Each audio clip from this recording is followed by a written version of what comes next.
గత సంవత్సరం లాగానే మళ్ళీ దావోస్ ఒక బోగస్గా మార్చిన తెలంగాణ కాంగ్రెస్ ముఖ్యమంత్రి రేవంత్ రెడ్డి గారు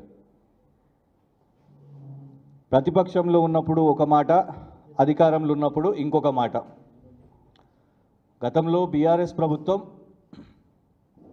పెట్టుబడులు అంటే కేటీఆర్ గారు ఐటీ శాఖ మంత్రిగా ఇక్కడ మన యువతకు ఉపాధి కల్పించాలని ఎప్పుడు కూడా ఇన్ని వేల కోట్లు వచ్చినాయి, ఇన్ని లక్షల కోట్లు వచ్చినాయి అని కాకుండా మనకి ఇంత ఉపాధి వస్తుంది, ఇన్ని ఎంఓయూస్ సంతకం చేసినాము అని కాకుండా ఇన్ని కంపెనీలు ఇక్కడ వచ్చి గ్రౌండ్ చేసినాయి, వాళ్ళు ఇక్కడ ఏర్పాటు చేసిర్రు, ఎంత ఉద్యోగ అవకాశాలు వచ్చినాయి, దీని మీద బీఆర్ఎస్ ప్రభుత్వం ఫోకస్ చేసింది. కానీ ఇప్పుడు దావోసుని కాస్త ఆయనే రాజకీయ ప్రచారం కోసం బోగస్ కంపెనీలతోని ఒప్పందాలు చేసుకొని నేను ఇంత తీసుకొని వచ్చినా అంత తీసుకొని వచ్చినా అని అలవాటైపోయింది. Habitual liar, habitual scamster Revanth Reddy గారు. నోరెత్తితే అబద్ధాలే. ముఖ్యమంత్రి అబద్ధాలు చెప్తే ఇక రాష్ట్ర ప్రజలు ఇంకెవరిని నమ్మాలి? తెలంగాణలో ఉన్నప్పుడు అబద్ధాలు చెప్తావు, దేవుళ్ళ మీద ఓట్లేస్తావు, పోనీ బయటికి వెళ్ళినప్పుడన్నా తెలంగాణకు మంచి పేరు ఏమైనా తీసుకొని వస్తావా అని అంటే అక్కడికి పోయి అబద్ధాలే చెప్తావు. ఫస్ట్ మొదలు ఇక్కడి నుంచి మొదలు పెట్టాలి. కాంగ్రెస్ వాళ్ళు ఉత్తమ్ కుమార్ రెడ్డి గారు, రేవంత్ రెడ్డి గారు గతంలో ఇలాంటి అంతర్జాతీయ వేదికల గురించి అసలు ఏం మాట్లాడారు అనేది రాష్ట్ర ప్రజలు ఇది వినాలి.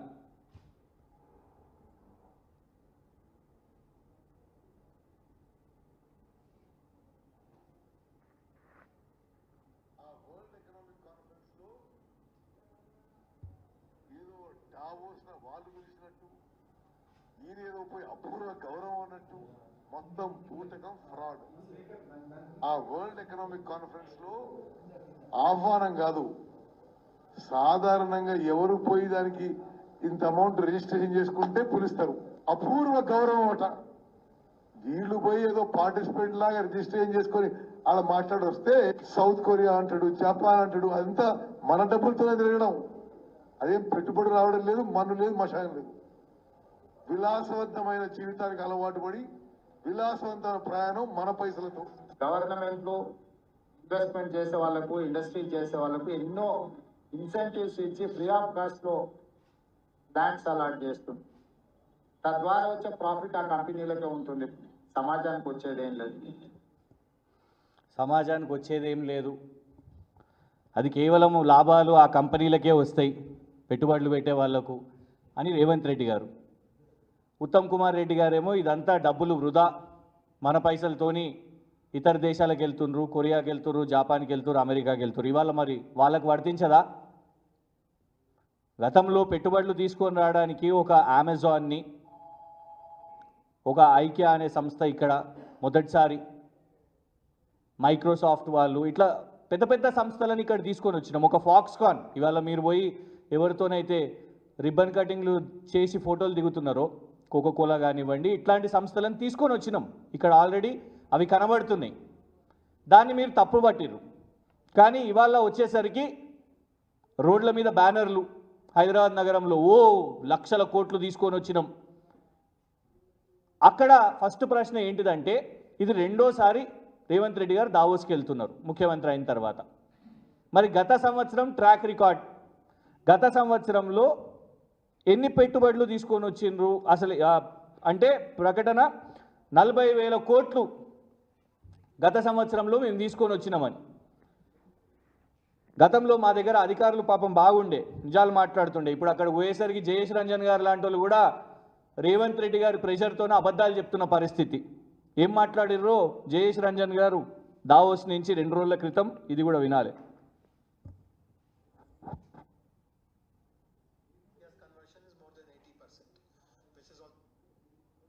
How much is the conversionism? No, precisely. So last year's conversion is more than 80%, which is also good. 80% ఈ పెట్టుబడులు 40,000 కోట్లు ఏదైతే గత సంవత్సరం డావోస్లో ప్రకటనలు అయినాయో అందులో 80% ఆల్రెడీ గ్రౌండ్ అయినాయంట. ఇది రేవంత్ రెడ్డి గారి బృందం చెప్తున్న విషయం. ఇది గత సంవత్సరం డావోస్లో వాళ్ళు చేసుకున్న ఒప్పందాలు. అందులో అతిపెద్దది రేవంత్ రెడ్డి గారి ఆప్తులు, కాంగ్రెస్ పార్టీకి ఆప్తులు, కొత్త స్నేహితులు అదానీ గారు 12,400 కోట్లు ఓన్లీ అదానీతోని, 40,000 కోట్లలో అదానీతోని 12,400 కోట్లు. రేవంత్ రెడ్డి గారు దేశానికి చెప్పాలి, నిజంగానే ఇవన్నీ గ్రౌండ్ అయినాయా? ఉన్న 100 కోట్లే నువ్వు తీసుకున్న 100 కోట్లు బీఆర్ఎస్ కేటీఆర్ గారు పెట్టిన ఒత్తిడికి వాపస్ ఇస్తేవి. ఆ 100 కోట్లు వద్దాయని 100 కోట్లు ఆడ బీఆర్ఎస్ వాళ్ళు మమ్మల్ని వేసుకుంటున్నారు. నీ 100 కోట్లు తీసుకున్నందుకు రాహుల్ గాంధీ ఏమో నిన్ను దొంగ అంటుండు, నువ్వు అరెస్ట్ కావాలి, అదానీని అరెస్ట్ చేయాలని అంటుండు, నేనేమో 100 కోట్లు తీసుకొని బద్నామవుతున్నా అని ఆ 100 కోట్లు కూడా ఇస్తేవి. మరి 12,400 కోట్లు ఎక్కడ గ్రౌండ్ అయినాయి?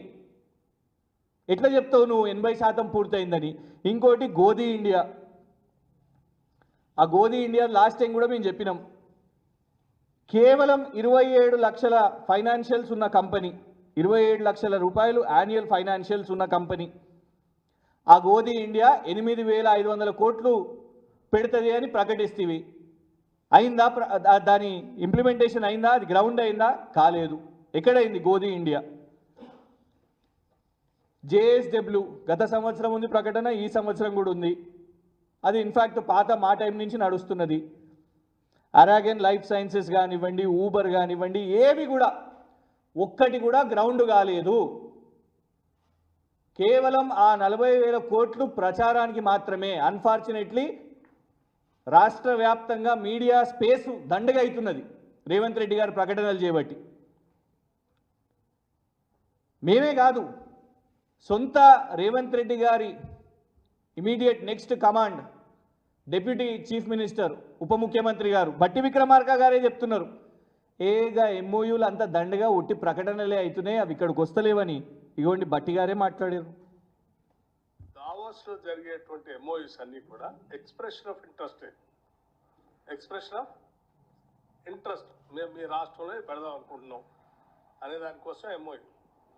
కానీ ఇక్కడ మళ్ళీ మేము న్యూ ఎనర్జీ పాలసీ ప్రకటించిన తర్వాత we will call for the open tenders. ఆ ఎంఓయూ చేసుకున్న వాళ్ళైనా ఓపెన్ టెండర్స్ లో రావాల్సింది. ఎవరైనా ఎంఓయూ చేసుకున్నంత మాత్రం ఆయనకి ఇచ్చేదేం లేదు. ఇది రాష్ట్ర ఉప ముఖ్యమంత్రి గారు మాట్లాడుతున్నారు.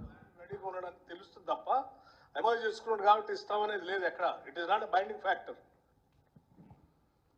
వీరేమో 1,00,000 కోట్లని హోర్డింగ్లు, ప్రచారాలు, అందరు ఎమ్మెల్యేలు రండి విమానాశ్రయం దగ్గర నాకు స్వాగతం పలకండి, నేను సాధించుకొని వచ్చిన 1,70,000 కోట్లు తీసుకొని వచ్చిన అని చెప్పబడుతుంది.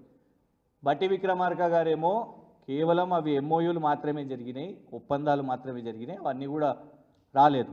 అదే వాస్తవం. లాస్ట్ ఇయర్ నుంచి ఆ 40,000 కోట్లు రాలేదు. అదానీ కానివ్వండి, గోధీ ఇండియా కానివ్వండి, ఇవి రాలేదు. పోనీ ఈసారి ఏం జరిగినాయి అబ్బా అని అనుకుంటే, ఫస్ట్ అతిపెద్ద కంపెనీగా ఈ పెద్ద లిస్ట్ ఇచ్చారు. ఇంత సీఎం కార్యాలయం నుంచి ఇంత ఇచ్చారు, ఇన్ని లిస్టులు. ఇన్ని ఏమున్నాయా అని చూస్తే హిందుస్థాన్ లీవర్ మన దగ్గర కంపెనీయే, HCL Tech, Agility, Skyroot Aerospace, ఒక స్టార్టప్ కంపెనీ కేటీఆర్ గారు ఉన్న సమయంలో టీ హబ్ అవన్నీ కూడా మేము పెట్టినప్పుడు స్కై రూట్, మెగా ఇంజనీరింగ్ని రేవంత్ రెడ్డి గారు ఏమని అన్నారు అప్పుడు? ఇగోండి, ఈస్ట్ ఇండియా కంపెనీ లాగా తగులుకున్నాడు Telangana. Mega Krishnareddy East India Company లాగా తగులుకున్నాడు తెలంగాణ. ఈస్ట్ ఇండియా కంపెనీ ఎక్కడి నుంచి వచ్చింది? యూరప్ నుంచి వచ్చింది. దావోస్ ఎక్కడున్నది? యూరప్లో ఉన్నది. అంటే ఈస్ట్ ఇండియా కంపెనీ అని నువ్వు పిలుచుకునే మెగా ఇక్కడ హైదరాబాద్లో కాదు. నువ్వు ఒరిజినల్ ఈస్ట్ ఇండియా కంపెనీ అంటే నిన్ను యూరప్కి తీసుకొని పోతా అని రేవంత్ రెడ్డి గారు ఆయనని యూరప్కి తీసుకొని పోయి అక్కడ వ్యాపారాలు ప్రకటించబట్టే. ఇవాళ నీకు సడన్గా ఈస్ట్ ఇండియా కంపెనీ మీద ప్రేమ వచ్చిందా? అదేంటంటే విచిత్రం, మన అనంతగిరి కొండల్లో ఈ మెగా ఇంజనీరింగ్, దీన్ని పిలిచేదే మెగా ఇంజనీరింగ్ ఇన్ఫ్రా, వాళ్ళు ఏం పెడతారా అంటే రిసార్ట్ పెడతారంట. అనంతగిరి కొండలను రేవంత్ రెడ్డి గారు మెగాకు రాసేసి అక్కడ నువ్వు రిసార్ట్ పెట్టి ఇంజనీరింగ్ కంపెనీ వాళ్ళు దేశంలో అతిపెద్ద ఇంజనీరింగ్ కంపెనీ అని చెప్పుకునే వాళ్ళు, ఇన్ఫ్యాక్ట్ స్టాక్ ఎక్స్చేంజ్లో కూడా ఐపీ కోసం ట్రై చేస్తున్న వాళ్ళు రిసార్ట్ పెడతారంట. దానికోసం మన అనంతగిరి కొండలను అప్పజెప్పబట్టే. ఎవరికి వెల్నెస్, ఎవరి కోసము, ఎవరి హ్యాపీనెస్, ఇది పక్కన పెడితే ఇంకొకటి ఇంట్రెస్టింగ్. ఇందులో ఇంకొక కంపెనీ హైదరాబాదే, ఫీనిక్స్. గతంలో ఈ ఫీనిక్స్ విషయం మీద ఎన్ని ఆరోపణలు చేసిర్రు, ఎన్నికల ప్రచారం కోసం ఎంత లబ్ధి పొందినరు, ఇదే ఉత్తమ్ కుమార్ రెడ్డి గారు, బట్టి గారు మాట్లాడింది. సురేష్ చుక్కపల్లి ఫీనిక్స్ కంపెనీ కల్వకుంట్ల కుటుంబంకి బేనామీ, ఇతని మూసేసే లోపల అతని మీద కూడా నేను పూర్తిగా సిబిఐకి ఈడీకి ఆధారాలు ఇస్తాను కూడా చెప్పి మనం చేస్తాను. ఆయన సిబిఐకి అప్పచెప్తా, ఆయనని మూసేయాలి, ఆయనని జైల్లో పెట్టాలి. మరి ఇవాళ ఎవరిని మూసేయాలి? రేవంత్ రెడ్డిని మూసేద్దామా? చెప్పాలి ఉత్తమ్ కుమార్ రెడ్డి గారు. దావోస్కి పోయి నువ్వు ఈ ఫీనిక్స్ సంస్థతోని ఒప్పందాలు చేసుకొని ఇలా 100 కోట్లని మెన్షన్ చేసినావు. అప్పుడు ఒక మాట, ఇప్పుడు ఒక మాటనా? పెట్టు రేవంత్ రెడ్డి గారి మీద, ఫీనిక్స్ వాళ్ళ మీద సిబిఐకి విచారణకు. ఇంకా దారుణం ఏంటంటే, ఇవ్వండి, ప్రధాన పత్రికల్లో ఒకే రోజు 56,300 కోట్లు అని రాశారు. ఎవరితోనబ్బా అని చూస్తే ఒప్పంద పత్రాలు చూపుతున్న జయేష్ రంజన్, సన్ పెట్రో సంస్థ ఎండి దిలీప్ సాంఘ్వి గారు, చిత్రంలో సీఎం రేవంత్ రెడ్డి గారు, మంత్రి శ్రీధర్ బాబు గారు. అసలు పాపం దిలీప్ సాంఘ్వి గారిని చూసిర్రా ఎట్లుంటారో? ఇగోండి, ఒరిజినల్ దిలీప్ సాంఘ్వి గారు. దిలీప్ సాంఘ్వి గారు తెలియకుండానే రిలీజ్ చేసేసి కూడా దిలీప్ సాంఘ్వి అని చెప్పడం అంటే ఎవరిని మోసం చేస్తున్నారు రేవంత్ రెడ్డి గారు? ఎందుకు రాష్ట్ర ప్రజలను మోసం చేయడానికి అక్కడి దాకా పోవాల్సిన పరిస్థితి? దావోస్కి పోయి కూడా, ఇది మొదటిసారి కాదు, గతంలో ఏంటది, వాల్ష్ కర్రా అని ఒక సంస్థ, వాళ్ళు 850 కోట్లు పెట్టుబడి అని చెప్పారు. స్వచ్ఛ బయో సొంత తమ్మునితోని, అనుముల జగదీష్ రెడ్డి గారితో ఎవరు చూడాలనుకున్నారు, రాష్ట్ర ప్రజలు ఎవరు చెక్ చేయరు కావచ్చు అనుకున్నారు. సొంత తమ్మునితోని ఒప్పందం చేసుకోవడానికి అమెరికాకు పోయి 1000 కోట్లు 2 వారాల ముందే మొదలవుతుంది కంపెనీ. మాకు తెలిసి ఇవన్నీ చెప్తే మళ్ళీ ఏమన్నా అంటే కేసు పెడతా అని అంటావు. కేసు పెట్టే బదులు వైట్ పేపర్ రిలీజ్ చేయి. రాష్ట్ర ప్రభుత్వం, రేవంత్ రెడ్డి గారు గత సంవత్సరంలో దావోస్లో 40,000 కోట్లు, అదాని 12,400 కోట్లు, గోధి ఇండియా 8,500 కోట్లు, ఎంతవరకు ఇప్పటి వరకు గ్రౌండ్ అయినాయో దాని మీద వైట్ పేపర్ రిలీజ్ చేయండి. Single point demand. మేము ప్రశ్నించిన తర్వాత, మేము రిలీజ్ చేసిన తర్వాత, అప్పుడు కాదు ఈయన దిలీప్ సాంఘ్వి కాదు, ఈయన ఎవరో ఎగ్జిక్యూటివ్ డైరెక్టర్ విద్యాసాగర్ గారు. ఇగోండి, దిలీప్ సాంఘ్వి గారు అంటే వీరు. బయో ఏషియా కాంక్లేవ్లో కేటీఆర్ గారితో కనబడుతున్నారు కదా, ఒరిజినల్ దిలీప్ సాంఘ్వి. నువ్వు దిగింది డూప్లికేట్. సారీ, వారెవరో మాకు అంటే ఆయన దిలీప్ సాంఘ్వి అయితే కాదు, కానీ రేవంత్ రెడ్డి గారు మొత్తం రాష్ట్ర ప్రచారం అంతా కూడా దిలీప్ సాంఘ్వితో రేవంత్ రెడ్డి గారు పెద్ద 45,000 కోట్లు. ఎందుకంటే నువ్వు రాష్ట్రానికి ఒక ముఖ్యమంత్రివి, నువ్వు ఇచ్చే సమాచారం, నువ్వు చేసుకునే ప్రచారం ఫ్యాక్చువల్గా ఉండాలి, అక్యురేట్గా ఉండాలి. రూపాయి కాదు, 2 రూపాయలు కాదు కదా.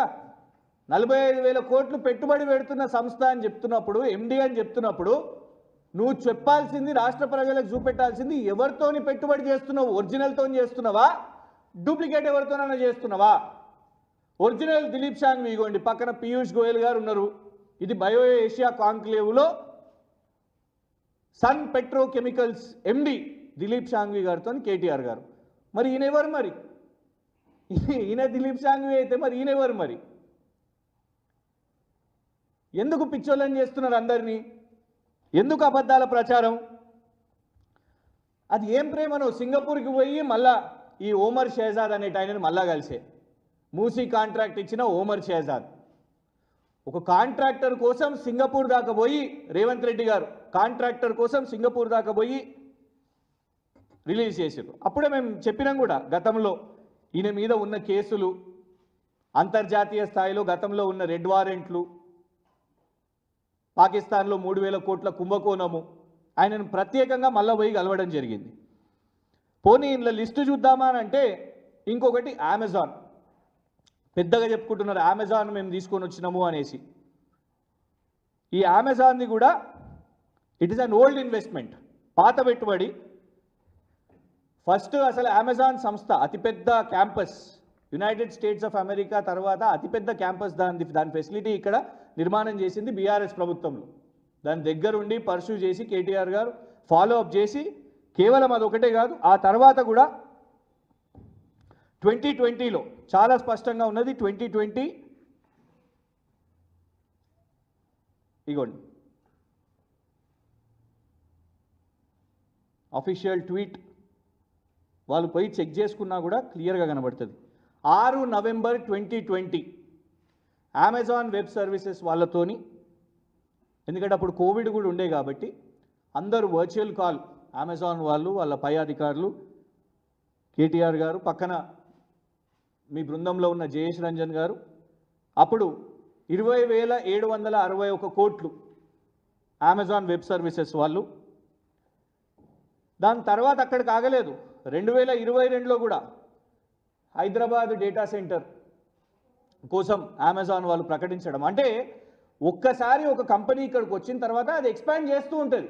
కానీ ఇక్కడ ఏమవుతుందంటే ఎక్స్పాన్షన్కి కూడా క్రెడిట్లు కింద పునాదులు, ఆ కంపెనీని తీసుకొని వచ్చిన వాళ్ళు ఒకళ్ళు అయితే పునాదులు వేసి దాన్ని మొత్తము నిర్మాణం చేసి అంతా ఎస్టాబ్లిష్ చేసిన తర్వాత నువ్వు వచ్చి ఆ కంపెనీ వాళ్ళు ఎక్స్పాండ్ చేసుకుంటున్నా కూడా నీ క్రెడిట్లోనే వేసుకుంటున్నావు. నీ సన్ పెట్రోకెమికల్ అనుమానాస్పదం. నువ్వు ఇప్పుడు ఆ ఉర్సా క్లస్టర్స్ అంట, ఆన్లైన్లో ఎవరు రాష్ట్ర ప్రజలు వెతికినా ఉర్సా క్లస్టర్స్ అనేది దొరకలేదు. ఇది ఉర్సా క్లస్టరా, ఉర్సా క్లౌడా, నీకు పేరే తెలియదు. రేవంత్ రెడ్డికి కంపెనీ పేరు తెలుస్తలేదు, కంపెనీ యజమాని ఒకళ్ళు తెలుస్తలేదు, కంపెనీ పేరు తెలుస్తలేదు. ఇది ఉర్సా క్లస్టరా, ఉర్సా క్లౌడా అనే ఒక కన్ఫ్యూజన్ ఉంది. దిలీప్ షాంగు ఎవరు అనే కన్ఫ్యూజన్ ఉంది. ఏం కామెడీ పీస్ అయిపోయింది ఇది. దావోస్ పర్యటనను రేవంత్ రెడ్డి కాస్త కామెడీ సర్కస్ చేసేసాడు. ఇక మిగతా అన్నీ కూడా ఇక్కడ లోకల్ కంపెనీలే. మన ఈ మధ్య విచిత్రం ఏంటంటే మనం ఇన్ని రోజులు డెస్టినేషన్ వెడ్డింగ్ అనేది విన్నాం. మన నగరం కాకుండా ఇతర నగరాలకు పోయి పెళ్లిళ్ళు చేసుకుంటారు మన వాళ్ళే. అబ్బాయి ఇక్కడ ఆయన్నే, అమ్మాయి ఇక్కడ ఆయన్నే, కానీ పోయి ఇతర నగరంలో చేసుకుంటారు. అట్లా రేవంత్ రెడ్డి గారు దావోస్ని డెస్టినేషన్గా మార్చుకొని అక్కడికి పోయి చేసుకుంటున్నారు. ఇది మేం కాదు, అయ్యో మేమంటే మళ్ళీ రేవంత్ రెడ్డి గారు కాలిపోయి కేసులు వేస్తా అంటారు. రేవంత్ రెడ్డి గారు మొన్న పోయి ఎన్నికల్లో ప్రచారం చేసిరుగా మహారాష్ట్రలో, వాళ్ళ కోalition పార్ట్నర్ ఇవ్వండి ఆదిత్య ఠాక్రే గారు ఇంత లంబా చౌడా ట్వీట్ వేసారు. వాళ్ళ మహారాష్ట్ర ప్రభుత్వం కూడా ఇట్లనే ఎంఓయూలు only 1 is from outside of India. మీరు చేసుకున్న 29 కంపెనీల్లో ఒకటే భారతదేశం బయటిది, దానికోసం గక్కడి దాకా ఎందుకు పోయినావు? 25 కంపెనీలు 28 కంపెనీలు మన మహారాష్ట్ర కంపెనీలే, గక్కడి దాకా దేశం కంపెనీలే, గక్కడి దాకా ఎందుకు పోయినావు అని ఆదిత్య ఠాక్రే అంటున్నాడు. సేమ్ ఇది రేవంత్ రెడ్డి గారికి కూడా వర్తిస్తుంది. కోట్ల రూపాయలు ఖర్చు పెట్టి నువ్వు దావోస్ దాకా పోయి నిజంగా మాలాగా పోయి ఒరిజినల్ వాళ్ళని కలిసినవా అని అంటే లేదు. ఎవరినో కలిసి ఏదో ప్రకటన చేసి ఇక్కడికి వచ్చి ప్రజలను మాత్రం మోసం చేస్తున్నావు. హోర్డింగ్లు పెట్టుకొని, బ్యానర్లు పెట్టుకొని, పాపం మా న్యూస్ పేపర్స్ స్పేస్ని వేస్ట్ చేసుకుంటూ, ఇందులో ప్రకటనలు ఇచ్చుకుంటూ, ఇగో నేను ఇన్ని లక్షల కోట్లు తీసుకొని వచ్చినా అని చెప్తూ బోగస్ ప్రచారం చేసుకుంటున్నాడు రేవంత్ రెడ్డి. దావోస్ని కాస్త బోగస్గా మార్చాడు. ఇన్ఫ్యాక్ట్ ఇందులో కూడా మీరు గమనిస్తే Sun Petrochemicals pump storage, Adani pump storage, పోయినసారి అదానీ చేసినప్పుడు కూడా పంప్డ్ స్టోరేజే, ఇప్పుడు ఇది పంప్ స్టోరేజే, మెగా పంప్డ్ స్టోరేజే. అసలు కనీసం పంప్డ్ స్టోరేజ్ అనే ఒకటి వాళ్ళకు అవగాహన అనేది ఉందా రేవంత్ రెడ్డి గారికి? పంప్డ్ స్టోరేజ్ చేయడానికి భారీగా ఇవ్వండి భారీ రిజర్వాయర్లు కావాలి. ఎట్లా pumped storage, hydro power generate చేయడం కోసం, ఎట్లా పంప్డ్ స్టోరేజ్ కోసం భారీ రిజర్వాయర్లు ఎక్కడ తీసుకొని వస్తున్నావు నువ్వు చెప్పు? అదాని పంప్డ్ స్టోరేజ్ చేయలేదు ఇంకా ఇప్పటి వరకు, ప్రకటన మాత్రమే. జేఎస్డబ్ల్యూ వాళ్ళు కూడా పంప్డ్ స్టోరేజే. ఇప్పుడు నీ మెగా వాళ్ళు పంప్డ్ స్టోరేజే, సన్ పెట్రోకెమికల్స్ కూడా పంప్డ్ స్టోరేజే. ఇంకోటి మీ బట్టి విక్రమార్క గారు ఏమని చెప్తున్నారు? ఆయన విద్యుత్ శాఖ మంత్రి కూడా కదా. బట్టి విక్రమార్క గారు అంటున్నారు ఇప్పటి వరకు మాకు ఎనర్జీ పాలసీ లేదని చెప్తున్నారు. ఆయన అఫీషియల్గా ఎనర్జీ పాలసీ లేనప్పుడు ముఖ్యమంత్రి గారు పాలసీ లేకుండా పోయి ఎట్లా పోయి నువ్వు పంప్ స్టోరేజ్ తీసుకొని వస్తావు అని నువ్వు ఎట్లా తీసుకుంటావు, ఎట్లా అనౌన్స్ చేస్తావు ఎంఓయూలు, ఎట్లా ఇప్పుడు బ్యాండ్ బాజా అన్నీ చేసుకుంటావు ఇవాళ నువ్వు? ఓ డ్యాన్సులు అందరూ వచ్చినాయి మొత్తం, అసలు 1,00,000 కోట్లు వచ్చేసినాయి రేపో మాపో. వాల్ష్ కర్రా, స్వచ్ఛ బయో, ఈ సన్ పెట్రోకెమికల్స్ పాపం ఎవరో ఆ షాంఘ్వి గారు, వీళ్ళు ఎవరో అభిషేక్ సింఘ్వి గారా కాదు, దిలీప్ షాంఘ్వి గారు, రేవంత్ రెడ్డి గారు అబద్ధాలు మానుకొని వైట్ పేపర్ రిలీజ్ చేయాలి. మా సూటి డిమాండ్ ఏంటంటే నువ్వు ఇప్పుడు గప్పాలు కొట్టుకున్నాడు కాదు, ఇప్పుడు ఫేక్ ప్రచారం చేసుకున్నాడు కాదు. మాకు తెలుసు నువ్వు ఈ పంప్డ్ స్టోరేజ్ కూడా ఎందుకు మొదలు పెడుతున్నావు. ఒకటి ఇటు మెగా కృష్ణారెడ్డికి ఇవ్వడానికి, ఇంకోటి వారి మిత్రులు సీఎం రమేష్ గారికి కూడా ఇవ్వడానికి అని మాకు సమాచారం ఉన్నది.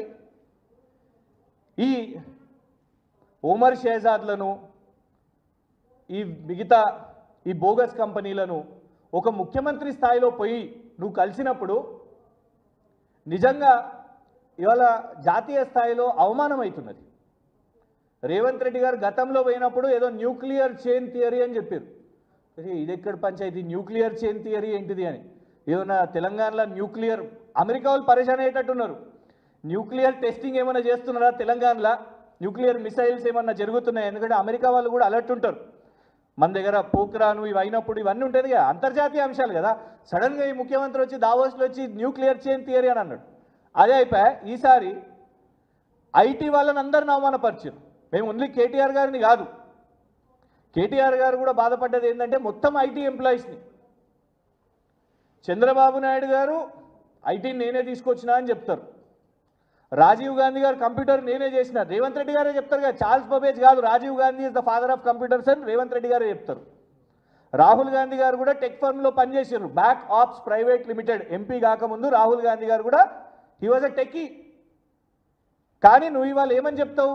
నేను లీడర్ని, నేను పోటును. కేటీఆర్ గారు కేవలం ఐటీ ఎంప్లాయీ, ఆయనకు వర్కర్ మైండ్ సెట్టే ఉంటుంది, ఆయన పాలసీస్ చేయలేరు. టీఎస్ ఐపాస్ ఎవరు చేసిర్రు? కేటీఆర్ గారి వర్క్, కేసీఆర్ గారి విజన్, అవి రెండింటితోని టీఎస్ ఐపాస్ వచ్చింది. TS hub, TS works policies నుంచే కదా పుట్టినాయి. ఇవాళ నువ్వు ఇవాళ రిలీజ్ చేసిన ఎలక్ట్రిక్ వెహికల్స్ కూడా ఆ జియో ఓపెన్ చేసి చూడు, దాని వెనుక మొత్తం కూడా ఎలక్ట్రిక్ వెహికల్ ఈవీ పాలసీ ఎవరు చేసిర్రు? గత ప్రభుత్వం. ఎవరు ఐటీ శాఖ మంత్రి? కేటీఆర్ గారు. ఎవరు ముఖ్యమంత్రి? కేసీఆర్ గారు. నీకు కేసీఆర్ గారి పేరు తీసుకోనికి నామోషిగా ఉన్నది. దావోస్లో ఒక స్క్రిప్ట్ రాసిచ్చారు ఎవరో, నరసింహరావు, పివి నరసింహారావు. ఆయన నరసింహరావు కాదు, అందరూ అంటున్నారు పివి నరసింహారావు గారు. పివి నరసింహారావు గారి పేరు, పివి నరసింహరావు అంటావు, చంద్రబాబు నాయుడు, వైఎస్ రాజశేఖర రెడ్డి. ఒక్కసారి కూడా నీకు కేసీఆర్ గారి పేరు తీసుకోనికి నామోషిగా ఉన్నది, నీకు భయపడుతున్నావు ఆయన పేరు తీసుకోనికి కూడా. కానీ ఇవాళ నువ్వు ఏ డావోస్కి అయితే వెళ్ళినావో ఆ Davos founder professor class swab వారే కేసీఆర్ గారికి లేఖ రాసి ఆహ్వానించారు గతంలో. That is the work of KCR గారు. ఇవాళ వాళ్ళ పేర్లు చెప్పుకొని నువ్వు ప్రచారం చేసుకోబడుతుంది. ఐటీ ఎంప్లాయీస్ లీడర్లు కాలేరట, ఐటీ ఎంప్లాయీస్ బిజినెస్ లీడర్స్ అయినరు. ఇవాళ డొనాల్డ్ ట్రంప్ వెనుక గెలుపుకు కారణమైన ఎలాన్ మస్క్, ఆయన టెక్కీయే. అమెరికా రాష్ట్ర అధ్యక్షుడి గెలుపుకు వెనుక ఉన్న ఎలాన్ మస్క్ ఎవరైతే ఉన్నారో ఆయన టెక్కీయే. ఎంతోమంది ఐటీ వాళ్ళు పనిచేస్తుంటే ఇవాళ మనకు పెట్టుబడులు వస్తున్నాయి. నువ్వు చిన్నగా నామోషిగా ఐటీ వాళ్ళని తీసి పడేసినట్టు ఏదైతే అన్నావో అది తప్పు. రాజకీయంగా ఒక గ్లోబల్ ప్లాట్ఫామ్లో వెళ్ళి వాళ్ళను వర్కర్స్గా అని చెప్పడం, they are leaders, they are business leaders. వాళ్ళ మనం ముందుకు పోతున్నాము. నువ్వు అట్లాంటి డావోస్కి నువ్వు పోయి పెట్టుబడులు తీసుకొని వస్తున్నావు అంటే డెఫినెట్గా వాళ్ళందరూ ఒక వర్క్ ఫోర్స్గా పనిచేస్తున్నారు కాబట్టి. అది ఒక్కటే కాకుండా ఇవాళ వారి అహంకారం ఏంటంటే ఒక గ్లోబల్ ప్లాట్ఫామ్లో కూడా రాజకీయాలు కేటీఆర్ గారిని అనాలి, కేటీఆర్ గారిని చిన్న చూపు చేసి ఆ సాడిస్టిక్ ఈగో ఒకటి రేవంత్ రెడ్డి గారికి. నిజంగా చూపెట్టాలంటే నువ్వు కేటీఆర్ గారు లాగా నిజంగా ఆ ప్లాట్ఫామ్స్లో మాట్లాడు, సంతోషపడతాం. ఈ న్యూక్లియర్ చైన్ థియరీలు, ఈ రకరకాల కామెడీలు కాకుండా, ఇట్లాంటి ఫేక్ ఫోటోలు ఫేక్ ప్రచారాలు చేసుకున్నాడు కాకుండా ఒరిజినల్గా ఒక యాపిల్ సీఈఓని కలిసినప్పుడు ఆయనకి పాపం సత్యానాడెల్లా ఏ సంస్థనో ఆయనకు తెలియదు. మైక్రోసాఫ్టా, ఇన్ఫోసిసా, గూగులా, విప్రో అని కన్ఫ్యూజ్ అవుతూ ఉంటాడు, పేర్లు రకరకాల పేర్లు చెప్తూ ఉంటాడు. ఇవాళ రేవంత్ రెడ్డి గారే గతంలో పెట్టుబడులు అవసరం లేదు, వీళ్ళందరూ ఇదంతా కూడా ఉత్తిదే అని చెప్పింది అందరం కూడా చూసినాం.